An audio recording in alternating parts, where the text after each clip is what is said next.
Sri Lanka, an island of breathtaking landscapes and buses. But these aren't just any buses. They're rolling works of art, mobile discos, and sometimes thrill rides you didn't ask for. Welcome to the chaotic, colourful, and sometimes tragic world of Sri Lankan buses. Our story begins in 1907. A small private bus service ran from Chiloor to Colombo, marking the start of motorised public transport on the island. Imagine stepping into a tiny vehicle with wooden seats and a hand-cranked engine, while people squeezed in from every direction. For many, it was a miracle and a test of courage. People were amazed, finally, a way to travel without walking under the blazing sun. By 1958, the government established the Ceylon Transport Board, or CTB. At its peak, it was the world's largest bus company. 7,000 buses, 50,000 employees, and routes stretching across the island.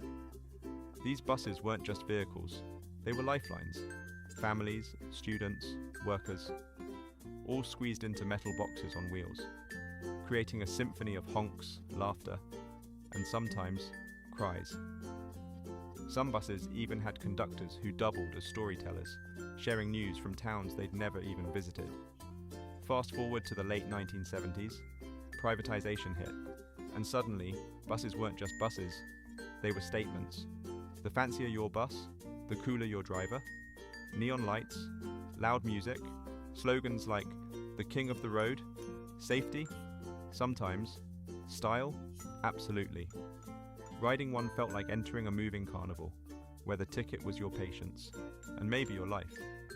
Buses became living art, decorated with flowers, stickers, painted landscapes, and even mystical symbols, for good luck. But life on the road has its dark side. The roads of Sri Lanka can be unforgiving. Hairpin bends, steep hills, heavy traffic. In May 2025, tragedy struck in Kotmal. A bus carrying pilgrims veered off a cliff, claiming 21 lives and injuring 35. Accidents like this remind us. Every curve hides a story, sometimes one of heartbreak. Yet, even in tragedy, the buses continue. Because Sri Lanka needs them, and people, they trust them, sometimes too much. Every day, bus drivers perform what can only be described as feats of athleticism, steering massive vehicles through narrow streets, overtaking on blind corners, navigating potholes the size of small ponds, all while honking at pedestrians, cows, scooters, and occasionally other buses. For passengers, it's an adventure, a roller coaster, a survival test, sometimes all at once. And then there's the comedy. If you've ever taken a bus in Colombo or Kandy, you know the adventure begins the moment you step on. Overcrowding, surprise passengers, a conductor who doubles as a DJ, and maybe a goat. Yes, a goat. You'll see elderly ladies balancing shopping baskets, students holding textbooks above their heads, and the occasional street vendor selling snacks from the aisle. And the races between buses? Unofficial national sport. Drivers weave, honk, and shout, while passengers cling to their seats. And dignity. Some say, if you survive a Colombo bus ride, you can survive anything in life. And the singing? Karaoke starts spontaneously. By the time you reach your stop, you're either singing, laughing, or regretting your life choices. Often all three. Buses also carry stories. A man on the morning route might be commuting to a job he hates, but he chats with strangers who become friends. A student crams for exams while the bus sways dangerously on a hill road. Families reunite after months apart. These rolling vehicles aren't just transportation, they're moving microcosms of life itself. In recent years, technology has started to change the bus landscape. AI monitoring systems are being tested to make buses safer.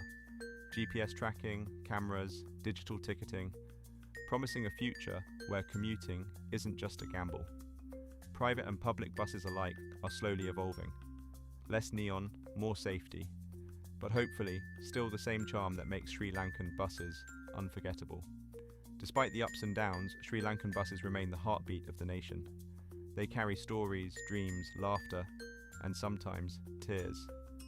From the first squeaky wooden buses of the early 1900s to the high-tech private buses of today, these vehicles tell a story of resilience, creativity, and community. Next time you board a bus in Sri Lanka, remember, you're not just traveling from point A to B, you're part of a century-old saga. A saga of chaos, creativity, courage, and sometimes pure absurdity. Sri Lankan buses, beautiful, terrifying, and utterly unforgettable.